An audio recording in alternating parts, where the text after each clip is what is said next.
Death Star, man. Nobody calls Han Solo a bitch. Bring him on. I prefer a straight fight to all this sneaking around. I don't know where you get your delusions, laser brain. Oh, come on, bro. It's the wars. Well, the pendulum keeps swinging, and we have done it. 300 episodes of The Wars and More. This is The Wars and More. I'm Joe. Of course, with me is my good buddy Doug. Hey, Doug, how you doing this week? Doing pretty good, Joe. How you doing? I mean, I'm kind of regretting my intro because I said The Wars and More twice in a row. That's okay. Hammer it home. Hammered it home. Like I said it, and I'm like, ah. But hey. How many screw-ups have I had? Over 300 times. Oh, hey. You do a great job. Since you do that, it means I don't have to. That's all. Oh, we should do one where you intro it. Oh, stop. Man, 300 episodes. Can you believe that? Yeah. Yeah. We've been going at it for a while, that's for sure. He's like, yeah, I can believe it. We just did $2.99. Exactly. He's like, I put the title on these things. Of course Right. I believe it. Right. Yep. Been counting. Well, I mean, so Star Wars news is, well, scares. Yes. Yes. In fact, there's really not much of any. I mean, yeah. Well, I guess we can start with Andor, right? So Andor, Sure. we were expecting to see season 2 this year or next year, 2024. Right. But it's looking like that's not going to be the case. Yeah. It's not on the docket, so to speak.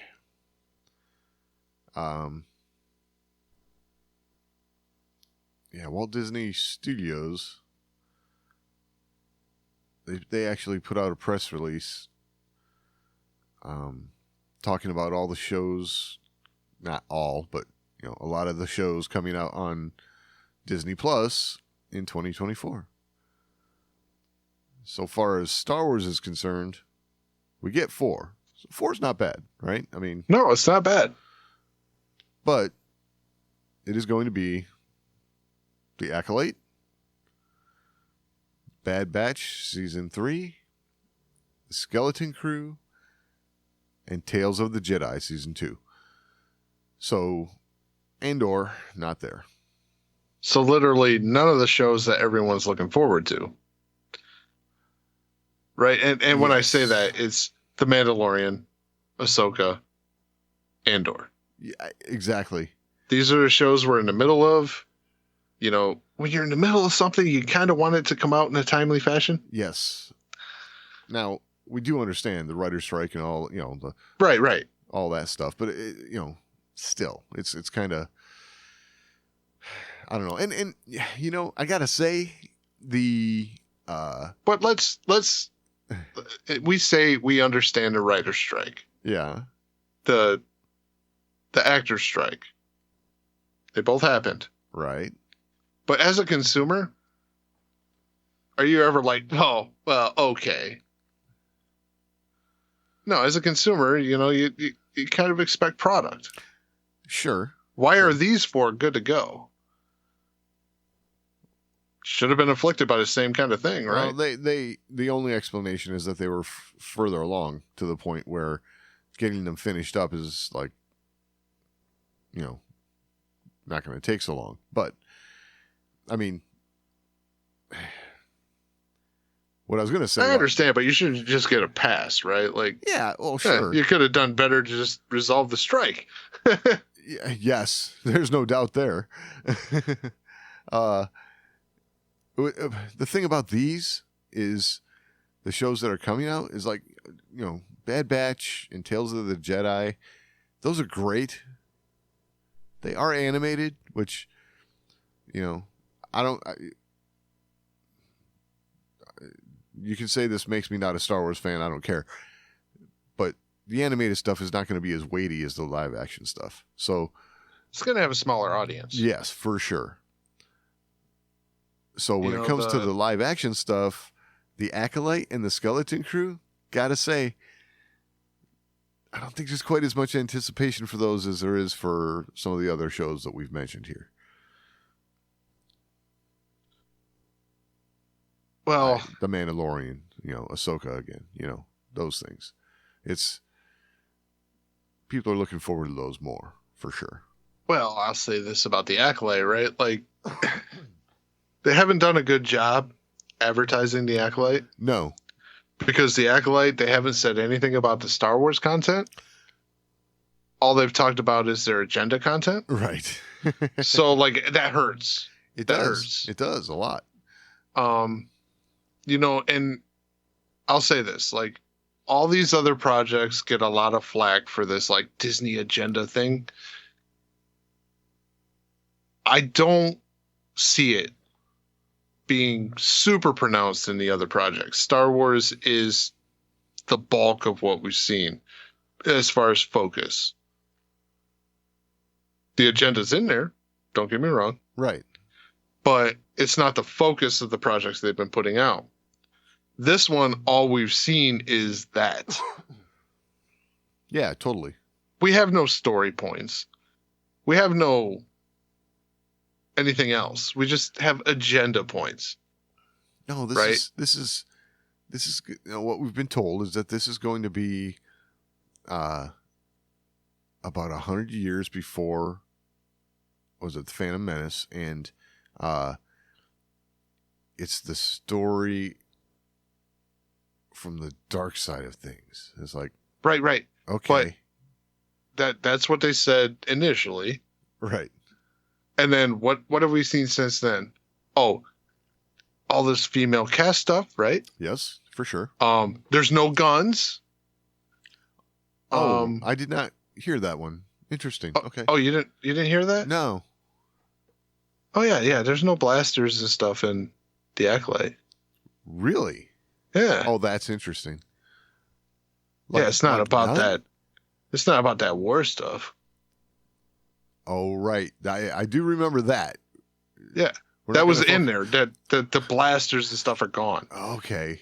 Yeah. Okay. I do remember them saying we're not going to focus on the war part of Star Wars. Right. Yeah. Now they may change their tune once they start making it, and they're like, okay, yeah, this is not fitting Star Wars at all. Yeah. I hear Homer Simpson in my head. Boring. Yeah.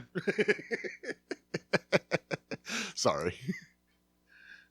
Yeah. Either that or just one guy in the room like, don't. Right. But yeah, I mean, that was in there. Like, so, like, that's not going to get people excited. No. When that's what you got to say.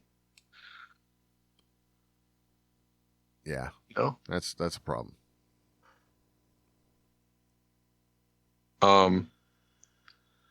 As far as Skeleton Crew, I was like, I barely know anything about Skeleton Crew. I'll be honest. Same here. I mean, it's going to be, a bunch of kids and like one guy apparently like lost out in space. It's like, okay, lost in space in Star Wars. Got it. That's. They had a show for that, didn't they? What, Lost in Space? Yeah. Totally. But and then Bad Batch. don't get me wrong. I'm excited to see how that turns out. But I also, like I said, it's awesome. Not quite as weighty as the live action stuff. That's for sure. So, I mean, season 2 kind of left me cold on this series. I'm not going to lie. Really? Yeah. You killed the one character I really started to care about. Tick? Tick? Yeah. I see what you did there. Yes, yeah. You know, I said it the way Omega would say it.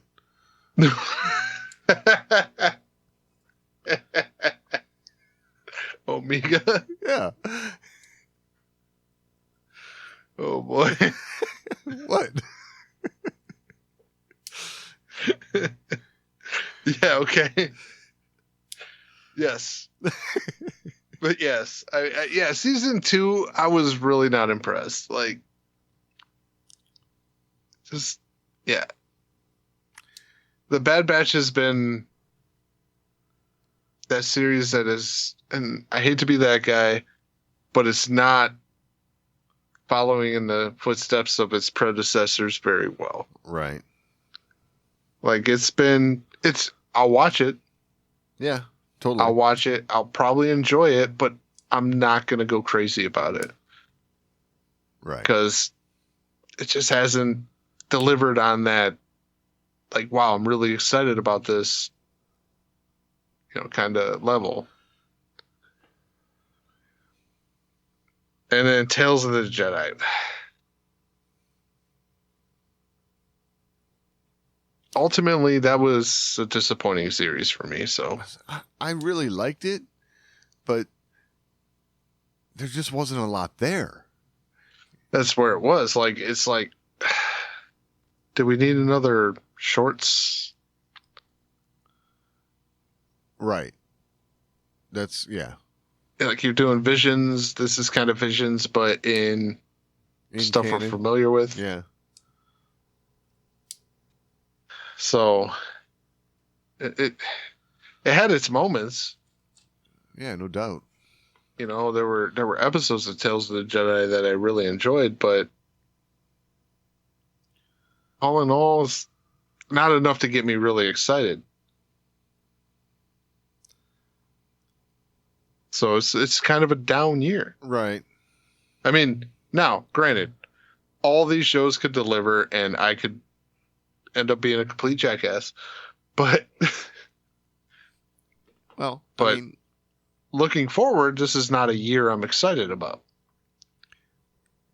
Right. Yeah. When you think about it, the Acolyte and Skeleton Crew are like the tent poles for the year as far as Star Wars is concerned, and it's like, ouch. Okay, that's just. And 24, wasn't that supposed to be a movie year? Oh, I think originally, yeah. That got pushed back, and I believe it's pushed back even more. I don't know. I just don't see, any of the projects that were previously announced happening. Well, none of those are happening, but right. Other than the Filoni one, but that's a few years out. So right, and that one was already kind of talked about being like a 25 or 26, right? Yeah. So that's no big deal to me, but 24, we were supposed to see a movie. Yeah. I don't remember which one it was. I don't either. I mean, there were so many that have come and gone. Maybe Rogue Squadron, but I don't know. That fell apart. So I know Rian Johnson's trilogy. That's the one. That's what I'm waiting for. Still happening. I haven't heard otherwise.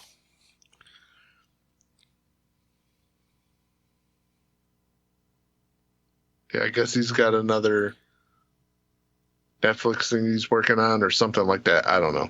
Oh, excellent. I don't know. I'm just being a smartass. Yeah, well, rightfully so, because, that's what we get as Star Wars fans. That's right. So, I got one from you here, Doug.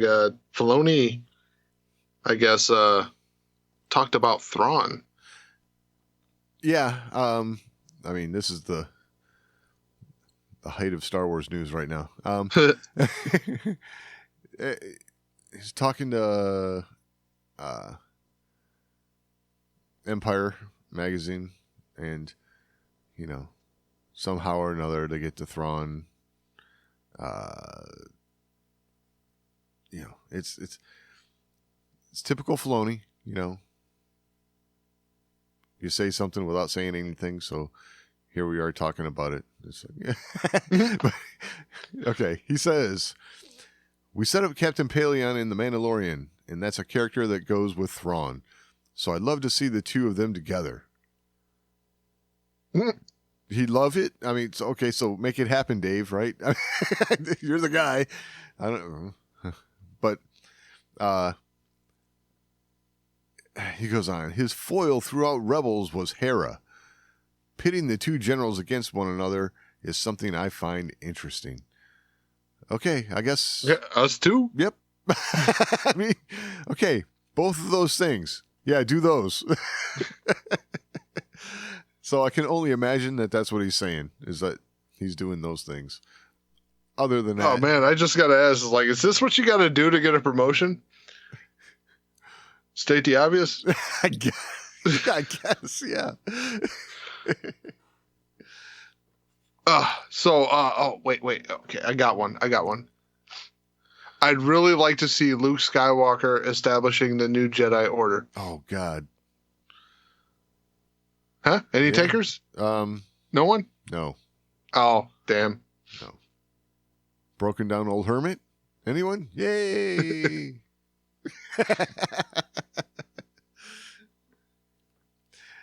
Yep. Oh, I got one. This might be a winner. Okay.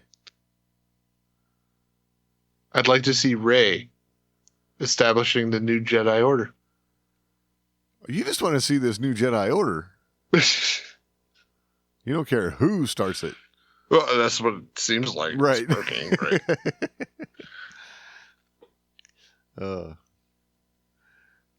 Here, I got one that they'll never take. Uh-huh. I'd like to see Finn.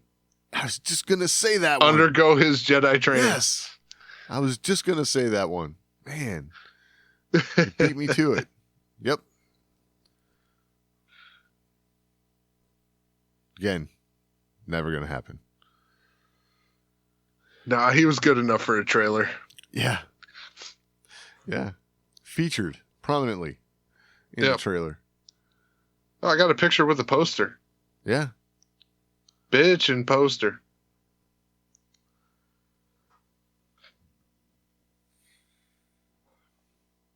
Oh, I got one. Uh-oh. Here's a pitch. Yep. I got a great idea for an underserved character. Oh, hell.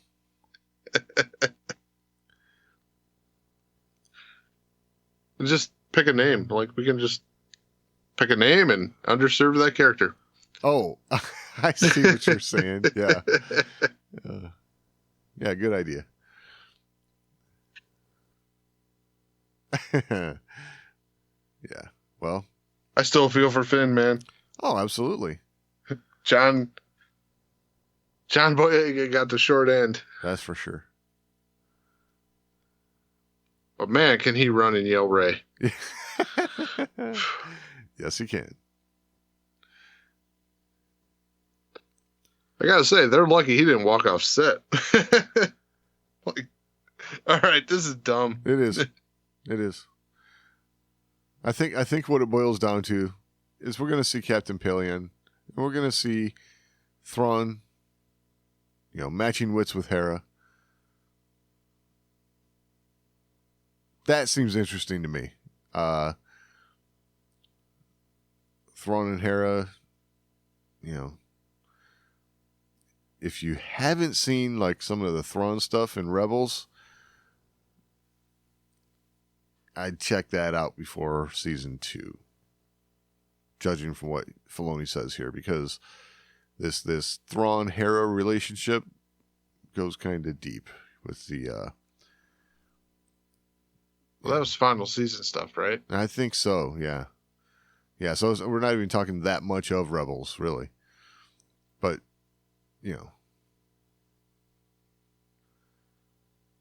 the. Oh, what was that family charm thing she had. It was Calicori or something like that? Calicori, yes, there it is. Is that right? I think so. And, if you know Thrawn's history, he's into the artwork of civilizations and tries to judge, is a master at judging civilizations by their artwork and stuff. And, has studied quite a personal piece of Hera's in the past. So I think Dave would have to bring that up here somehow. Oh, and that one's unique to the other Thrawn stuff because not only is it a tradition of the people, but that one's a family heirloom. So yeah, personal level. Yeah. So in all honesty, you should have Hera's number. Right. Which means she's going to have to figure out a way, which I'm, in the end, I'm sure is the way that would go down, but she would have to figure out a way around that. So, yeah, get yourself some background into those two characters and how they've interacted in the past. I have a feeling, knowing Dave, it'll probably be pretty enlightening for, how things go down in season 2 of Ahsoka. So, yeah, I would love to see Hera studying stuff from the Chiss. Oh, that'd be cool. Oh. Hey, use your opponent's methods against them. Right. Or even sitting down and looking at her own heirloom in a different light. How could this be used against me? Yeah, exactly. And how do I avoid that? Yes.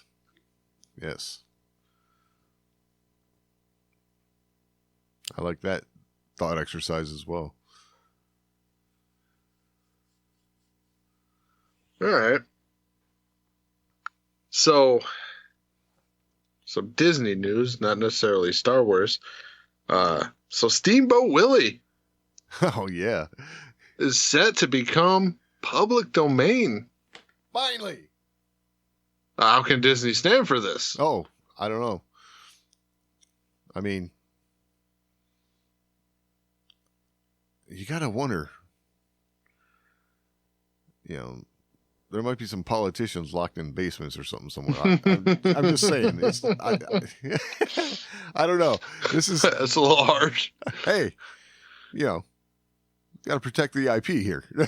I will say, if there is a company that you could apply the title Masters of the Public Domain Oh, yeah. to, it's Disney. Totally.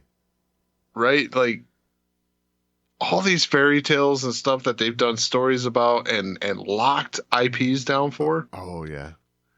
At least these were all stuff that were public domain when they did it. Yes. They locked down their version of the IP, right? So, okay, I get it. You made it popular again, and your version, whatever that means, is now copywritten, but it's like, that's a... But when your IP is a direct interpretation of what is in the text on screen. Yeah, that's where it all gets a little shady. Yeah, for sure. Because it's always been like I think you said it this way off mic, like, oh, you can make Snow White. Yeah. Right? Disney can't do nothing about it. It just can't look like Disney Snow White. It was like, oh, wait, the Snow White from the story? Because that's the way it was described. Right.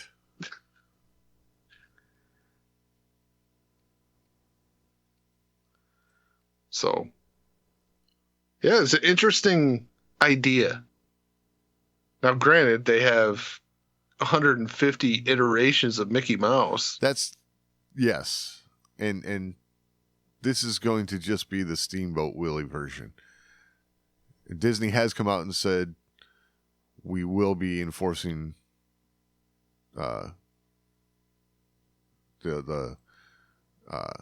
rights that we have on any subsequent versions of Mickey Mouse. So, don't get any ideas here. Mm-hmm. And they did also say simply because Steamboat Willie version of Mickey is going to be public domain, it does not mean they will discontinue use of it as a what do they call it?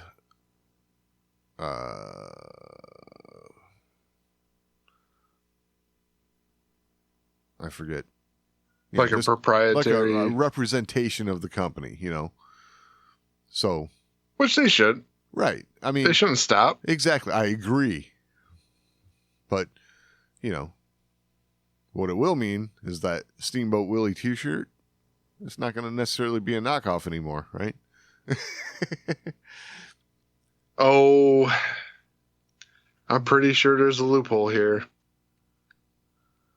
I'm sure Steamboat Willie looks enough like Mickey Mouse to... Well, we'll have to see about that one. That might be the caveat here. It looks enough like Mickey Mouse to still enforce copyrights.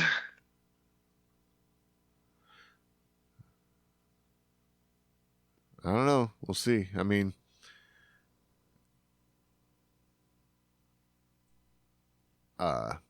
Be careful of your friend Palpatine there. He's been able to stay in power even long after his term's expired. Yeah, exactly. I'm just saying. That's true.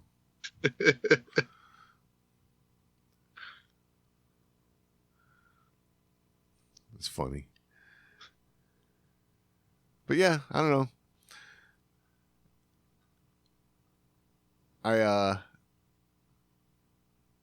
I guess I'm just glad to see that, after having the copyright for 75 years and then another 20-year extension put on there, we're finally going to see something of Disney's leave their grasp, get relegated to the public domain. Yeah, exactly. Yeah, we'll see. There's still time. Yeah, like a week. Yeah. It's not like they can't get it back. Well, so even if it expires and then, they have a 2-month lull.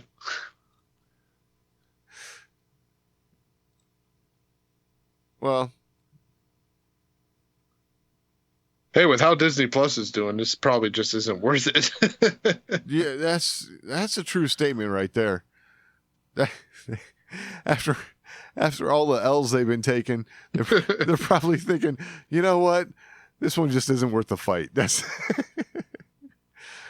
how much do we make on Steamboat Willie's Mickey? That's it. Screw it.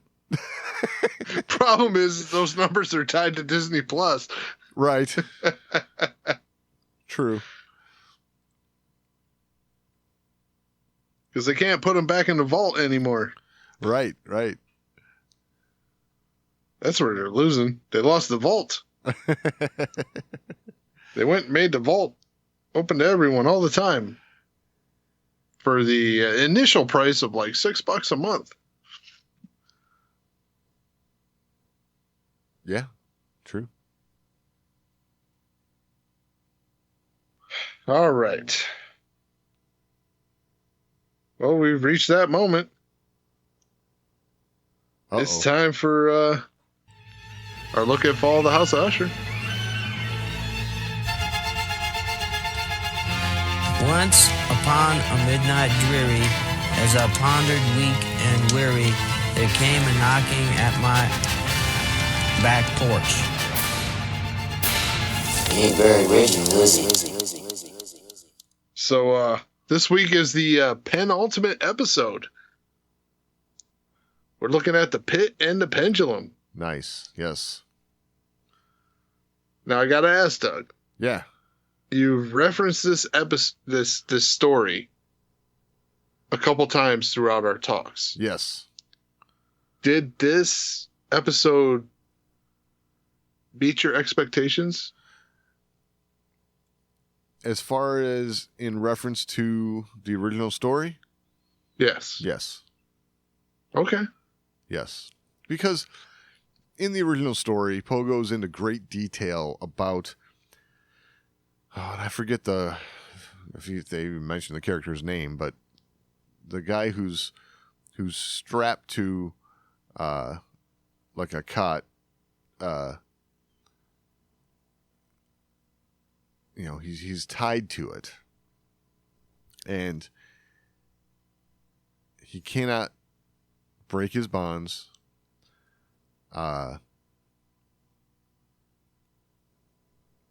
Is basically forced to watch as this pendulum, a razor sharp pendulum, slowly over time inches his way down to his midsection. And it's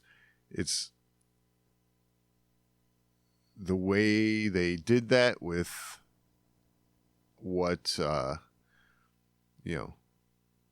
Frederick was doing to his wife there, and getting cocky as things were happening for him with the board, and basically finally starting to feel his oats a little bit as heir to the Fortunato empire, just for a minute, but gets cocky enough to where he makes a mistake and does himself, basically restrains himself. And then, Virna even says, I don't like to get so hands-on most of the time, but make an exception for you, so that I liked. But yes, it was, with the way he was incapacitated underneath the swinging beam, it was, very satisfying as a analog to the original Poe story. Right on. I expected that answer. Oh, okay. But because I actually anticipated him actually falling under the effects of the drug that he was giving to his wife there. Okay. Yep. Because they kept pointing it out. Right. I'm like, wow, they're putting a lot of emphasis each time he draws it out of the beaker. Exactly. They're putting so much emphasis on this. I'm like, he's going to end up incapacitated with this. Right.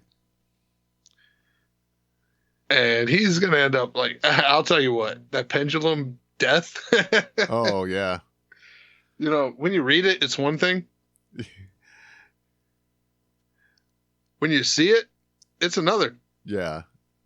Now, if I remember correctly, in the Poe story, guy escapes. Yeah. But, it's, yeah. But when you read about that kind of idea, right, it's one thing. When you see it actually to fruition, it's right. Ew. Yeah, ew, exactly. It's funny too, because I love how they give the little bits of foreshadowing and stuff in this show. You had Roderick talking to August, and pretty soon my son Frederick's going to pop up here with his C-section scar. Yeah. What the heck? Oh my God. That shows he didn't give a shit. I mean, it just, the way he phrases that and stuff, it's like, wow, are you, this guy is cold. I mean, Roderick, I don't know. Yeah.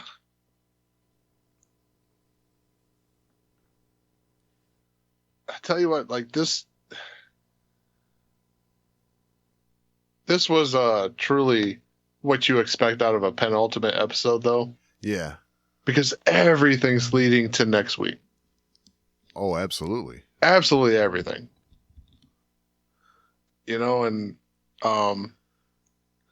actually during one of my rewatches, yep, I fell asleep. Oh. And I woke up like 10 minutes into the other one, I'm like, stop. Yeah, exactly. Yeah. So I got a couple glimpses, Okay. but yeah, we're in for some stuff next week. I'll tell you that. Oh, I got a feeling. Yeah. I mean, they got a lot of ground to cover, it seems. Yes, they do. And I'll say this. It was in the midst of a recap when I woke up. Okay. But in the recap, there's tidbits that you didn't realize. Ah, nice. Like, for example, the jester costume in the car. Yeah. Yeah, they kind of explain that. Okay, good. I'm like, oh, shit. Wish I didn't see this, but I guess it'd be good fodder for the show. Right. So,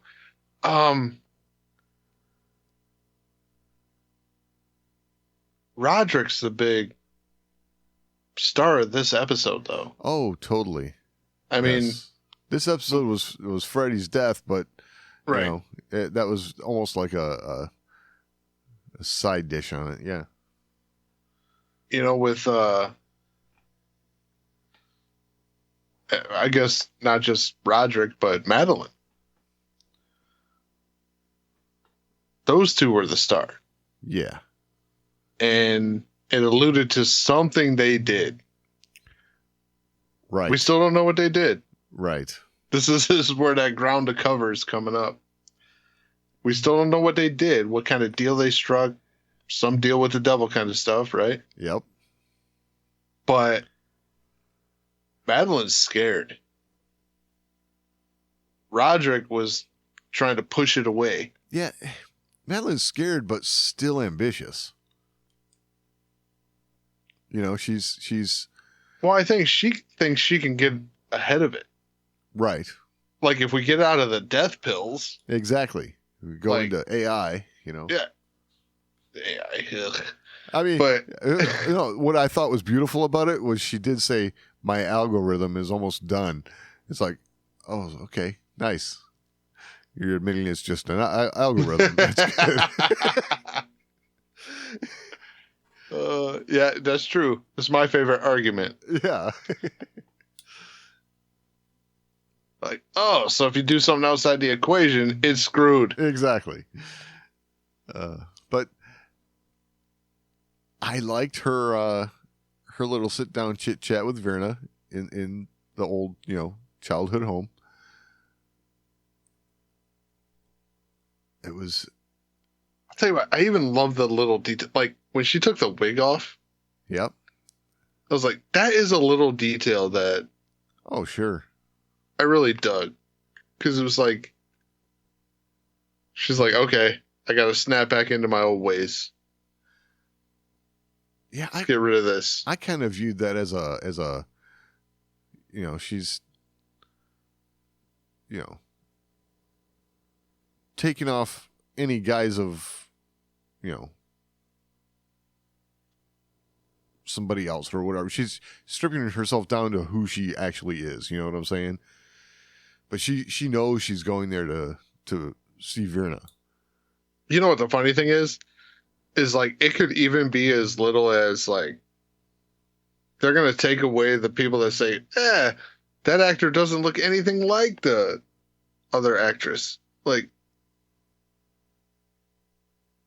you know, like the hair alone would have made that a thing. But like the second she took that wig off, dude, she looked just like an older version of the other character. Oh, right. Yeah. Like verbatim. Like you could not argue that. That casting was so good. Oh yeah, totally.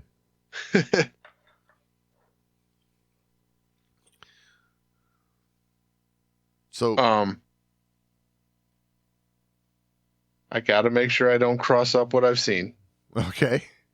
Because I mean it was only a couple minutes, but I gotta make sure this doesn't cross it up. Roderick's overdose was in this, right? Yes. Okay. So that was one thing that was different about this episode than the prior ones, is they have been ending with the death of the siblings. Well, we had Freddy's death, by the pendulum and the building falling in on him. And then I was expecting to see the, fall of the House of Usher, boom, come up. You know what I'm saying? Right. And then it went to Roderick in the basement of wherever he's at, staring at the brick wall. And then Madeline brings him the pills. Yeah.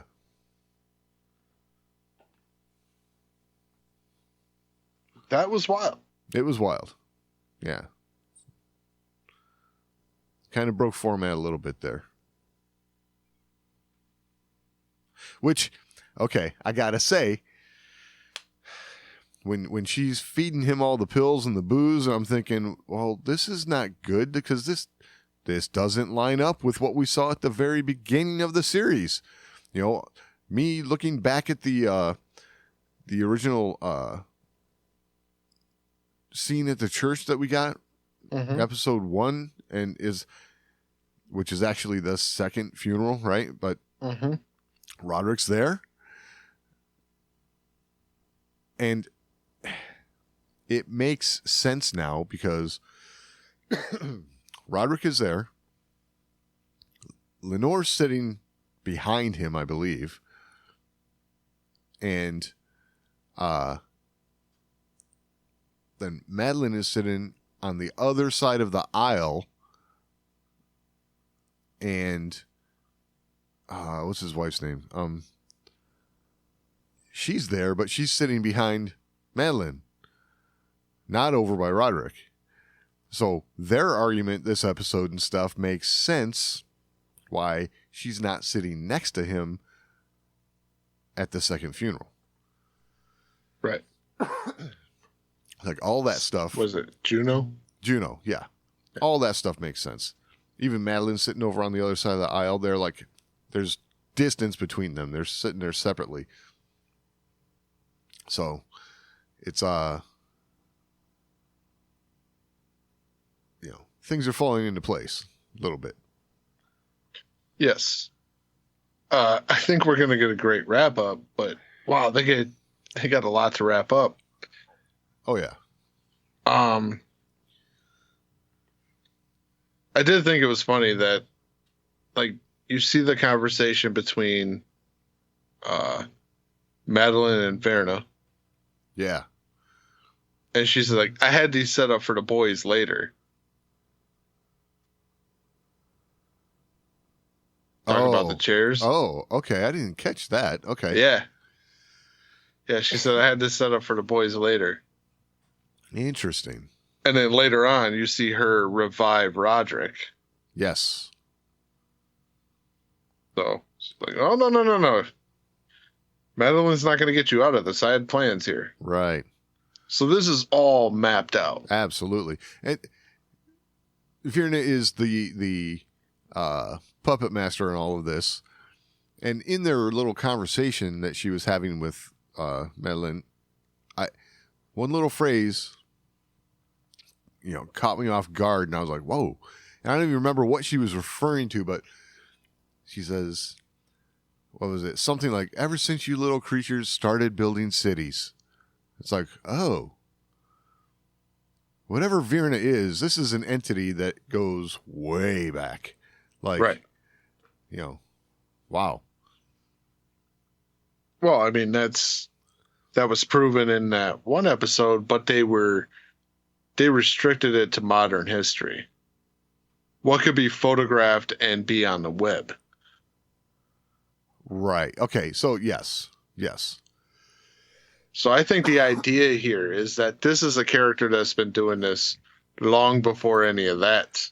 Right. Like, I think you're supposed to even get the idea that Verna is a character that led to Caesar's death. Or, I would even go so far as to say she probably spoke to Cain. Right. Cain and Abel. Yeah. Yeah. It is set up to be that way. They even worded it like this is the oldest one we could find on the internet. Right. that precursor was there. And it was like, what, 1900 something? Yeah, 01 or 08 or something. Yeah, something like that. So, that's pushing the limits of photographs, right? Yeah. And at least photographs that you can put on the internet. Yep. It's funny because there are things that I want to know. I want to know what's up with the brick wall. I want to know, you mentioned. Oh, I think I know what's up with the brick wall, but okay.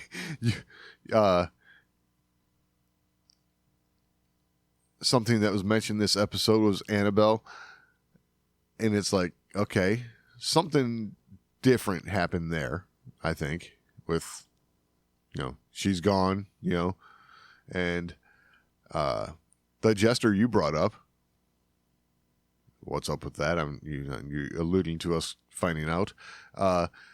Yeah, you'll find out. But very quickly. Okay. Next week. Okay. Like I said, I was only like 5 minutes in. I'm like, oh crap. But what I really, really want to know is, what is Verna and what is her origin? That's what's eating away at me now after this episode. It's. Then I wouldn't mind finding out some more about Arthur Pym. Yeah. Well, I'll say this. Verna, we've already established this is an acronym. Yes. Or at least we're rolling with it. Well, I mean, it is, right? So. It is. Why would you name this character Verna? Exactly. Edgar Allan Poe, Raven. Like, you're just going to flip some letters around. Right. There's a reason for that. So, I would assume that with the next episode being The Raven, Verna's who we're talking about. Oh, yeah. This, I'm kind of excited for this now. Oh, yeah. It's going to be a good one. Like I said, 5 minutes in, and it was already like, whoa! So, wish I didn't see it. And I'm doing my best not to throw any of that in here. Okay. But I tried to get multiple watches here on this episode. Right. And I'll be honest, of all the episodes to try and put multiple watches into, this was the one I didn't really need to do it. Yeah. Because it was all pretty straightforward and all leading to next episode. Right. It was all a tease. Everything was a tease. Yes. So, not the one that I needed to like go, oh, I got to watch this multiple times. Exactly.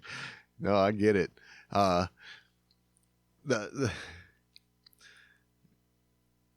things about it, though, that are interesting is, just how, sadistic Freddy could be. I mean, yes, you understand something was going on with his wife and, Prospero's place and all that. But dang, man. The players, ouch. Oh, and then to throw in he was a dentist before that? Well, he... in another life. Aspiring to be a dentist or whatever. Verna said in another life he would have been a dentist. Just like Roderick would have been a poet. A broke one, but right. A poet. I'll say this.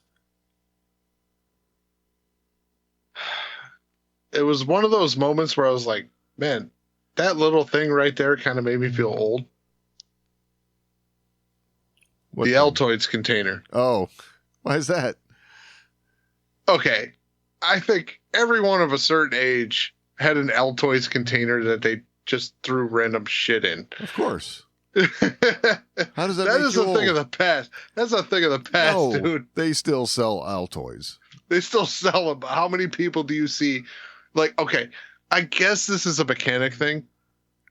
Oh, there is like a whole, man, you should look this up online. There is a whole thing with Altoids and people like using them for things. It's the boxes. Okay. Yeah, for that sure. makes me feel better. Good. Yeah. I mean, if you go online and you type in, Altoids transistor radio, someone will show you how to turn one into a transistor radio. Just saying. Okay, that's fine, but like I remember seeing these things as a storage container for tons of different stuff. Sure, absolutely.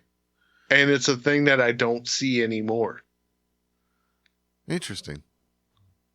I can't remember the last time I've seen someone like, oh yeah, I got one of those, like, and open an Altoids container and hand you one. Huh. Like, this is something you'd see different bits in or something like that, like back in the shop. Right. Yeah, for like sure. These are my one-off bits that aren't in your sets. Yeah. Or yeah. All of your extra 1/8 inch drill bits. It's right. Because you need like a billion of them. Right. But yeah. I would imagine that like there's a dump somewhere with Altoids containers full of 10mm sockets. Right.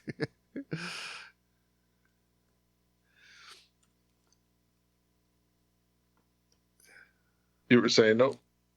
Well, I was just going to say, that's funny. I just did a quick search on a 3D printing site, and yes, you can 3D print inserts to accommodate all kinds of things in Altoids boxes. So yeah, there's all kinds of stuff. There's pages and pages of it. So okay, well, it makes me feel better. Good, I'm glad, because it's at least it's still a thing. Yeah. It's not as prominent. I will say it's not as prominent because it used to be a public thing. Right. You'd see that in your daily life.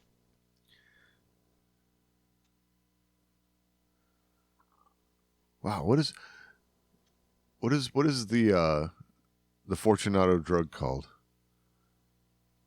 Ligadone. Ligadone, right. I'm seeing an Altoids box here, like cordoned off into 6 spaces. It looks like with a bunch of Ligadone in it. That's probably not the best thing to do. Kids will think it's candy, and so not recommended. It's all right. That, it's not folks. addictive. Oh, that's right. Forgot. But if you got to get off it, do it very, very slowly. Exactly.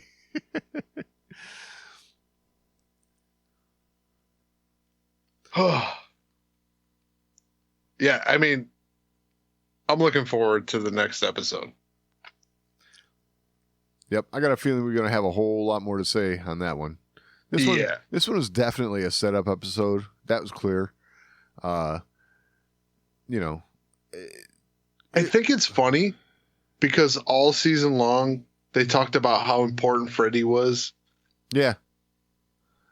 They refer to him as Frodrick. Right. And then you get to his episode and it's hardly about him. True. Like it's about him, but like it didn't feel that way because it was all getting ready for the end. Right. Well, I mean, Verna had a plan, and that plan was going to be executed one way or another. Like his importance, the only thing that kind of conveyed Freddy's importance was when he was starting to get cocky at the end, and right. Well, the Jersey Boys answer to Roderick, therefore your answer to me. Right. That's what you got. That's the kind of stuff I was talking about, though, where, he's like, he's he's feeling awful good about himself at that point. Oh, I got to quote Dave Chappelle, man. Cocaine's a hell of a drug. Yeah, true. Yep.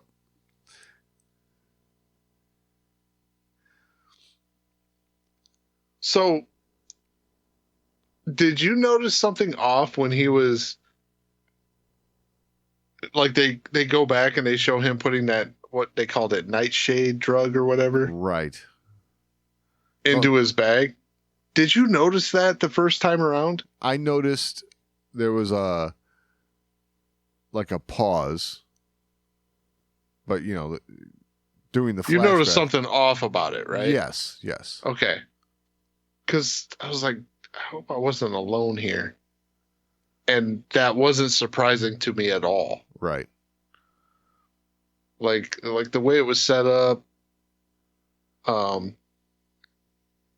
just, and then you talked about the original story, the being bound, Right.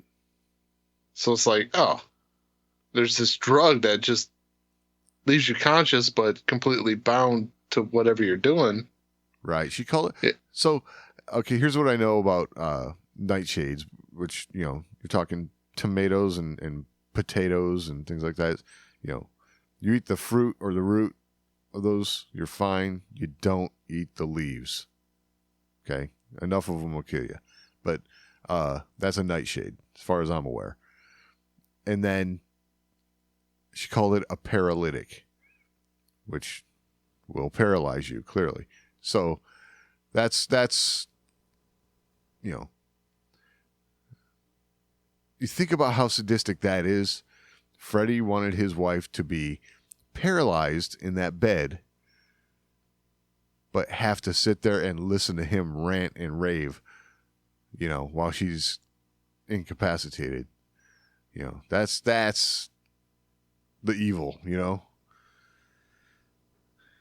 Yeah, I thought it was I mean, I don't know of a lot of paralytics that'll leave you conscious.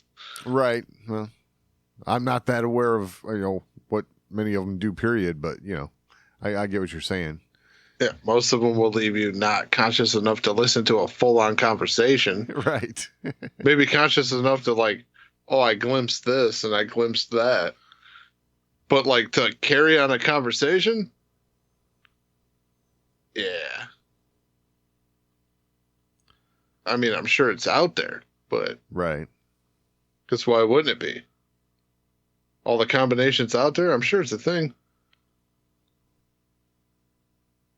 Yeah, totally.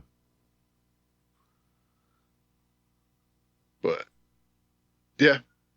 Ultimately, next episode's where it's going to be at. Heck yeah. So, with that, if you have anything to add, you can always email us, show@thewarsandmore.com. That's the best way to get a hold of us. We're also on social media, at The Wars and More on X, facebook.com/TheWarsandMore. You can find all that and all the ways to find the show over at thewarsandmore.com. Any final thoughts this week, Doug? No, I think we've about covered it. All right. Well, we are going to take a break for next week, and we'll reconvene after the new year. So we'll talk then.